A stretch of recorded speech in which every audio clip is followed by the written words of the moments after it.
90 రోజుల కోర్సు పూర్తి చేస్తే చాలు 100% ప్లేస్మెంట్ సపోర్ట్ తో సాఫ్ట్వేర్ జాబ్ మీ సొంతం. వెంటనే కోడ్ జ్ఞాన్ డెస్టినేషన్ ని సంప్రదించండి.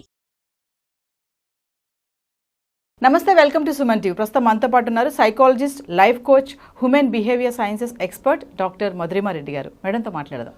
నమస్తే మ్యామ్. నమస్తే నవీన గారు. మ్యామ్, ఇప్పుడు లవ్ చేసేటప్పుడు కొంచెం డౌట్స్ అయితే చాలానే ఉంటాయి. నన్ను నిజంగానే లవ్ చేస్తుందా, లేకపోతే నన్ను యూజ్ చేసుకుంటున్నారా?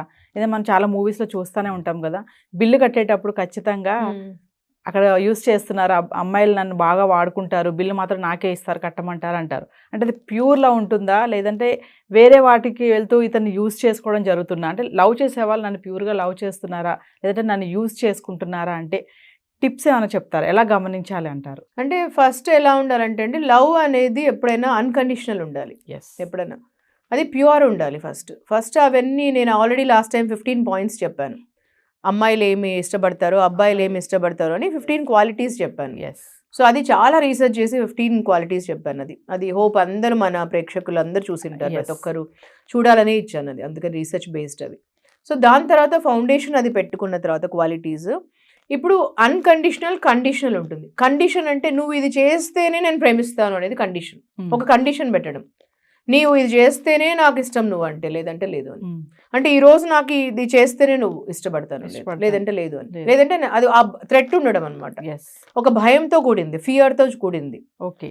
సో అలా అంటే లవ్లో, ప్రేమలో మనం గ్రో కావాలి, మెచ్యూరిటీ రావాలి. మెచ్యూర్ లవ్ అంటాం. అంటే అర్థం చేసుకునేది, రోజు రోజు ఒకరొకరిని అర్థం చేసుకునేది. దానిలో అన్కండిషనల్ ఉంటుంది రోజు రోజుకి. ఒక అన్కండిషనల్ ప్రేమ ఉండాలి. ప్రేమ అంటే దానికి టైం ఇవ్వాలి, ఒకరొకరిని తెలుసుకోవడం. అంటే మేబీ 1 month ఉండొచ్చు. Connection important.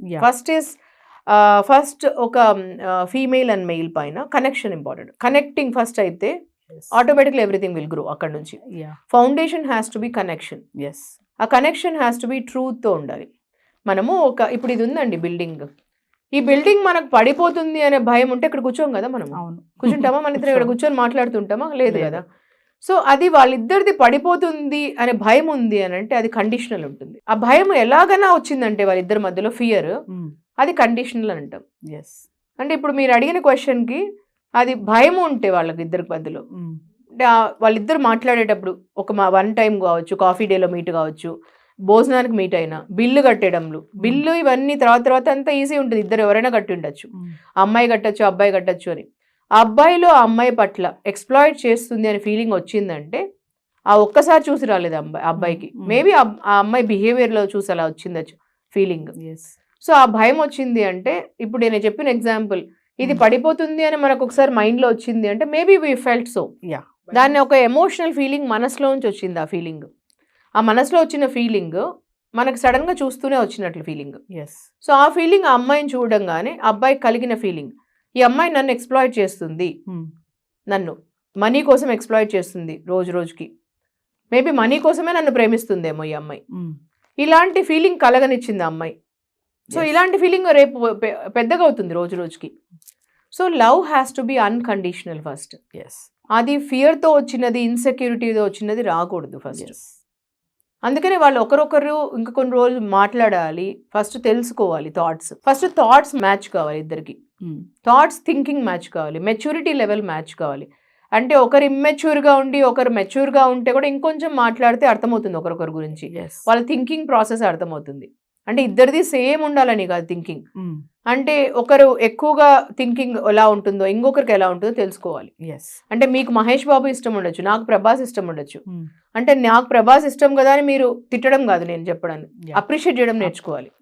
అంటే you have to appreciate what I appreciate. నాకు ఐస్ క్రీమ్ ఇష్టం ఉంటే మీకు కాఫీ ఇష్టం ఉండొచ్చు, కానీ నాకు ఐస్ క్రీమ్ ఇష్టం కదా అని చెప్పేసి మీరు నన్ను తిట్టడం కాదు. ఓ నీకు ఐస్ క్రీమ్ ఇష్టమా, నీకు యూజ్లెస్ నువ్వు, అట్లా అనడం కాదు. అది ఇమ్మెచ్యూరిటీ అంటాం దాని పేరు. నీ ఇష్టాన్ని కూడా ఎగ్జాక్ట్లీ, నా ఇష్టాన్ని రెస్పెక్ట్ చేయడం, that is called maturity. So ఇప్పుడు ఇమ్మెచ్యూర్ వాళ్ళు ఏం చేస్తారు, ఓ నీకు అసలు బుద్ధే లేదు, నీకు ఎట్లా ఇష్టం, నీకు ఇది ఐస్ క్రీమ్ తింటే ఇలా ఉంటాయని అనడం. దాన్ని స్టూపిడిటీ అంటాం, దాన్ని ఫూలిష్నెస్ అంటాం, ఇమ్మెచ్యూరిటీ అంటాం. ఇక్కడ నుంచే పుడుతుంది. సో ఇక్కడ మ్యాచ్ కావటం లేదు థాట్స్ వాళ్ళల్లో. ఇక్కడ నుంచి ఏమవుతుందంటే కండిషనల్, అన్కండిషనల్ నుంచి పుడుతుంది. ఫియర్ ఏర్పడుతుంది, ఇన్సెక్యూరిటీ ఏర్పడుతుంది. అక్కడ నుంచి గ్యాప్ వస్తుంది కంపాటబిలిటీలో, వాళ్ళకు థాట్స్లో మ్యాచ్ వస్తుంది. అక్కడ నుంచి ఇంకా వాళ్లకు చెప్పుకోలేక వేరే వాళ్ళని మధ్యలో ట్రాక్ మారుతుంది అక్కడ ఏమో. అందుకనే love has to be unconditional. ఒకరి కోసం కంప్లీట్ మారడం కాదు, ఎలా ఉంటే అలా యాక్సెప్ట్ చేయడంని లవ్ అంటారు. అంటే ఒక మనిషి కోసము మారాలి అని అనిపిస్తే వాళ్ళు స్వచ్ఛంగా మారాలి నిజంగానే. ఇప్పుడు మీకు ఇది ఇష్టం కాబట్టి ఇప్పుడు మీరు రెడ్ శారీ అన్నారంటే నేను మీకోసం ప్రేమతో వేసుకోవాలి రెడ్ శారీ, బై ఫోర్స్ వేసుకోకూడదు, భయంతో వేసుకోకూడదు. నేను భక్తితో ప్రేమతో వేసుకోవాలి ఏదన్నా. ఓ నా హస్బెండ్కి చాలా ఇష్టం రెడ్ శారీ అంటే అని నేను వేసుకోవాలి, నా బాయ్ ఫ్రెండ్కి చాలా ఇష్టం రెడ్ శారీ అంటే వేసుకోవాలి చెప్పినందుకు. అలా ఉండాలి కానీ ఓ నా హస్బెండ్ కొడతాడేమో రేపు తిడతాడేమో నన్ను ఏమైనా అంటాడేమో అని భయంతో వేసుకోకూడదు. సో ఇది హోప్. అన్కండిషనల్ కండిషనల్కి ఇది డిఫరెన్స్ ఉంటుంది. సో అన్కండిషనల్ ప్రేమ అంటే తెలుసుకొని వాళ్ళ కోసం చెయ్యడం ఏదన్నా, దాన్ని అన్కండిషనలీ డూయింగ్ అంటాం. ఏది ఆశించకుండా చేయడాన్ని అన్కండిషనల్ ప్రేమ అంటారు. కండిషన్స్ అంటే ఒక రూల్స్ పెట్టడం, ఇలా రూల్స్ పెట్టి ఒక నెత్తిపైన పెట్టడము, గొంతుకు ఇట్లా పెట్టడము పెడితే అది ఏమవుతుందంటే బ్రీత్లెస్నెస్ అయిపోతుంది వాళ్ళకి. And they can't breathe properly. Breathe అంటే వాళ్ళు ఏది చేయలేరు, వాళ్ళలాగా బతకలేరు లైఫ్లో. So they can't live like them and వాళ్ళు ఫ్లోరిష్ కాలేరు, వాళ్ళు ఏది చేయలేరు. సో మార్నింగ్ లేచినప్పటి నుంచి రాత్రి వరకు వాళ్ళు హ్యాపీగా ఉండలేరు. అప్పుడు ఒక హ్యాపీగా లేని హస్బెండో లేక హ్యాపీగా లేని ఇద్దరు మనుషులు ఒక దగ్గర ఉండలేరు. ఒకరోజు 2 రోజులు ఉంటారు, 1 month తర్వాత వాళ్ళిద్దరూ మేము డేటింగ్ ఎన్రోల్ చేసాం మేడం, బాగున్నాము, దాని తర్వాత మేము ఇలా ఉన్నాము అని చెప్పి వస్తుంటారు. నా దగ్గర చాలా మంది అండి 10 years స్కూల్ మేట్స్, స్కూల్ నుంచి కలిసి ఉంటారు. స్కూల్ మేట్స్ తర్వాత అంటే స్కూల్ నుంచి అంటే ఆలోచించుకోండి ఎన్ని ఇయర్స్ ఉంటారు జర్నీ వాళ్ళది. తర్వాత పెళ్ళైన తర్వాత 1 yearకి డైవర్స్ కావాలని వస్తారు. అంటే మీరు స్కూల్ మేట్స్ కదా అని అంటాను నేను. స్కూల్ నుంచి తెలుసు కదా ఒకరొకరు హ్యాబిట్స్ నుంచి, థాట్స్ నుంచి, థింకింగ్ నుంచి, everything you know each other. Then what's wrong with now, what is that which is happening, what's wrong with each other right now అంటే వాళ్ళు చెప్తారు అండర్ 1 roof ఇట్లా అవుతుందండి మాకు, ఇట్లా మాకు అసలు మేము ఒక మూవీకి కూడా కలిసి వెళ్ళలేకపోతున్నాం, ఒక టీవీ సిరీస్ కూడా చూడలేకపోతున్నాం కలిసి, ఇలా ఉంటుంది మాకు, ఇంత కాన్ఫ్లిక్ట్స్ ఉంటున్నాయి అన్నిటిలోనే. అంటే అంత తేడా ఉంటుంది ప్రతి మాటలో ఆర్గ్యుమెంట్స్, ప్రతి చోట కూర్చున్నా లేసిన ఆర్గ్యుమెంట్స్, అంటే ప్రతి దాంట్లో డిసగ్రిమెంట్ ఉంటుంది. సో ఇలాంటివి అన్కండిషనల్ కండిషనల్ అంటే నువ్వు ఇలాగే చేయాలని అంటే అర్థం చేసుకుని.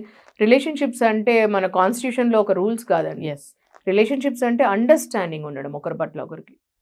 అండర్స్టాండింగ్తో వెళ్ళడాన్ని రిలేషన్షిప్స్ అంటారు. You understand me and I understand you by accepting each other. And ఇప్పుడున్న టీనేజర్స్కి లవ్ అండ్ ఇన్ఫాచ్యుయేషన్ అంటే దానికి తేడా తెలియట్లేదు. ఇప్పుడు మీరు ఇందాక అన్నారు కదా డైవర్ట్ అయిపోతారు, అక్కడి నుంచి మళ్ళీ వేరే వాళ్ళతో మళ్ళీ లవ్ చేయడం, ఇట్లా ఈ ట్రాక్ మారుతూ ఉంటుంది. ఇప్పుడున్న టీనేజర్స్కి మూవీస్ ఎఫెక్ట్, మరి ఈ యూట్యూబ్స్ చూడడము, సోషల్ మీడియా ఎఫెక్ట్ అనాలో కానీ చాలా మంది అసలు లవ్ అంటే ఏంటి తెలియట్లేదు. అదొక అట్రాక్షన్. ఇప్పుడు నవ్వారనుకోండి, ఒక అమ్మాయి ఒక అబ్బాయిని చూసి నవ్వితే అది ప్రేమ అనుకుంటున్నారు. ఒక అబ్బాయి ఒక అమ్మాయిని దగ్గర కూర్చుంటే టచ్ చేసిన అదొక ఫీలింగ్, ఇదే లవ్. అంటే వీళ్ళకి ఏం చెప్తారు టీనేజర్స్కి, అసలు లవ్ అంటే ఏం చెప్తారు? అంటే ఫస్ట్ అండ్ ఫార్మోస్ట్ చూడంగానే జస్ట్ ఫిజికల్ అపియరెన్స్, అంటే వాళ్ళు వేసుకునే బట్టల తీరు కానీ, వాళ్ళ స్కిన్ కానీ, హెయిర్ కానీ, వాళ్ళు చూస్తూనే ఇట్లా కనిపిస్తూనే ప్రతి ఒక్కరికి నచ్చుతుంది. అమ్మాయి కానీ ఇట్లా చూడంగానే బాగుంటే, అది చూడంగానే బాగుంటే అబ్బాయి కూడా, అమ్మాయే కాదు అబ్బాయి కూడా నాకు ఇలా మహేష్ బాబు లాగా ఉండాలి, లేకపోతే సూర్య లాగా ఉండాలి, ప్రభాస్ లాగా ఉండాలి, ఇట్లా అనుకుంటుంటారు. అది చూస్తూనే చూడంగానే ఇట్లా నచ్చితే దాన్ని ఇన్ఫాక్చుయేషన్ అంటారు. చూడంగానే ఫస్ట్ అపియరెన్స్ ఇలా, దాని పేరు అట్రాక్షన్ అంటారు. దాని పేరు అబ్సల్యూట్లీ ఒక ఏజ్లో, అంటే లవ్ అట్ ఫస్ట్ సైట్ అంటారు కదా, ఆ ఏజ్లో మేబీ ఇట్ క్యాన్ బి ఒక ఏజ్లో మన అడోలెసెంట్ ఏజ్ అంటాం దాని పేరు. ఆ టీనేజ్లో అడోలెసెంట్ ఏజ్లో లవ్ అట్ ఫస్ట్ సైట్ అని వర్డ్స్ వింటారు మీరు. ఇవన్నిట్లో ఇన్ఫాక్చుయేషన్ అంటాం, అట్రాక్షన్ అంటాం దాన్ని. ఆ అట్రాక్షన్ అనేది అది కొంచెం కాలం ఉంటుంది. అక్కడి నుంచి ఇంకా మెచ్యూరిటీతో వస్తే అక్కడ ఆ టైంలో అట్రాక్షన్ దాన్ని, that is called only attraction. అక్కడి నుంచి మెచ్యూరిటీతో అర్థం చేసుకొని మాట్లాడి కొంచెం ఇంకా తెలుసుకొని ఒకరొకరి గురించి ఇంకా ప్రేమలాగా అక్కడి నుంచి పుట్టి, ఇన్ఫాక్చుయేషన్ నుంచి ప్రేమ పుట్టి వాళ్ళ గురించి క్వాలిటీస్ తెలుసుకొని, నాకు నీలో ఇవి ఇష్టము, ఈ క్వాలిటీస్ ఇష్టం. ఇప్పుడు ఇన్ఫాక్చుయేషన్ వేరు, క్వాలిటీస్ వేరు కదా. నీలో నాకు ఈ క్వాలిటీస్ ఇష్టం, నీలో నాకు ఈ నేచర్ ఇష్టం, ఇలాంటివి ఇష్టం, నీలో నీ పాజిటివ్ యాటిట్యూడ్ ఇష్టము, నీలో ఇలా కేరింగ్ యాటిట్యూడ్ ఇష్టం, ఇవన్నీ ఇన్ఫాక్చుయేషన్ కాదు. ఇలాంటివి ఒక మనిషి గురించి తెలుసుకున్నాకనే మీకు అర్థమవుతుంది. సో ఇలాంటివి ఉంటాయి మీకు ఇప్పుడు లైఫ్ అంతా ఉండేటివి ఇలాంటి క్వాలిటీస్. అంటే నువ్వు ఒక మనిషి ఏమైనా జరిగితే నువ్వు స్టాండ్ కావడం ఇంపార్టెంట్, అలాంటివన్నీ నీకు తెలుస్తుంది తర్వాత. సో ఇవన్నీ జరిగింది వాళ్ళు తెలుసుకొని పెళ్లి చేసుకుంటే ఇలా నిలబడుతుంది. ఇన్ఫాక్చుయేషన్ అంటే ఒట్టి అట్రాక్షన్. ప్రెసెంట్ ట్రెండ్ అయితే నడిచేది అట్రాక్షన్ అంతే. ప్యూర్ లవ్ ఎక్కడుంది? ఓన్లీ ఇట్లా చూస్తూనే మనకు వాళ్ళని అట్రాక్షన్. ఇక చూడగానే నాకు నచ్చేసాడంటే లవ్ లో పడిపోవడం. అంటే అట్రాక్షన్ అనేది టీనేజర్స్ కి తెలియట్లేదు. తర్వాత కెరియర్ ప్రాబ్లమ్స్ ఇవన్నీ వస్తున్నాయి. సో ఫైనల్ గా madam, real love, fake love అంటే ఒక్క మాటలో ఏం చెప్తారు మీరు? సో ట్రూ లవ్ అనేది ఎప్పుడు ఉంటుందండి. వాళ్ళని ట్రూ లవ్ అంటే maybe it may start, some పీపుల్కి లవ్ అట్ ఫస్ట్ సైట్ కూడా ఉండొచ్చు. నేను అది ఐ డెఫినెట్లీ అప్రిషియేట్. సో ఇన్ఫాక్చుయేషన్తో మొదలు పెట్టచ్చు. ట్రూ లవ్ అంటే love at first sight also చాలా మందికి ఉంటుంది. లవ్ అట్ ఫస్ట్ సైట్ ఉండి కూడా అది మారుతుంది కూడా. అక్కడ నుంచి మొదలై వాళ్ళకు అక్కడ నుంచి మెచ్యూరిటీతో ఉండి వాళ్ళు ఒకరొకరిని అర్థం చేసుకొని తర్వాత పెళ్లి చేసుకొని ప్రపోజ్ చేసుకొని ఒకరొకరి తర్వాత ఆగి వాళ్ళు సెటిల్ అయిన తర్వాత మళ్ళీ అప్పటి నుంచి పెళ్లి చేసుకొని ఎంతో హ్యాపీగా ఉండే వాళ్ళు ఉన్నారు. ఎంతో వాళ్ళు తర్వాత అక్కడ నుంచి అది ట్రూ లవ్. సో వాళ్ళు లవ్ అట్ ఫస్ట్ సైట్లో చూశారు, ఒకరొకరు ప్రపోజ్ చేసుకున్నారు, తర్వాత హ్యాపీగా ఉన్నారు, ఎంతో హ్యాపీగా ఉన్నారు. అది that is called mature love and they grown in that. అక్కడ నుంచి they have grown so much. అట్లా ఉండేవాళ్ళు అది mature love and very understanding love. Love లో పడ్డం కాదండి. It is not love in that falling in love, it is love లో grow కావడం విచ్ ఇస్ ఇంపార్టెంట్. సో అందుకనే ప్రేమలో పడకండి, ప్రేమలో గ్రో కాండి అని చెప్తాం కదా, అందుకని. సో అది మెచ్యూర్ లవ్ అండి. సో తర్వాత ఇమ్మెచ్యూర్ ఫేక్ లవ్ అనేది ఏంటంటే ఏదో డబ్బులు కోసం చూడడమా, లేకపోతే ఇంకేదో చూడడమా, మెయిల్ కానీ ఫీమేల్ కమర్షియల్ చూడడం, ఫస్ట్ బ్యాంక్ బ్యాలెన్స్ చూడడమా, ఫేక్గా చూసుకొని అది అవసరాల కోసం చూసుకొని తర్వాత మోసం చేయడం, ఒకరొకరిని ఎక్స్ప్లాయిట్ చేయడము, ఇవన్నీ ఫేక్ లవ్ అండి. అది జస్ట్ బయట చూడడము, అది ఇన్ఫాక్చుయేషన్ బయట చూడడము, అది వాళ్ళని మోసం చేద్దామని పెళ్లి చేసుకోవడమా, మోసం చేద్దామని లవ్ చేయడమా, ఇవన్నీ ఫేక్ లవ్. అట్రాక్షన్ అది చూసుకొని చేయడము. థ్యాంక్ యూ అండి. సుమన్ టీవీలో మీ పర్సనల్ అండ్ బిజినెస్ ప్రమోషన్స్ కోసం కింది నెంబర్కి కాంటాక్ట్ చేయండి.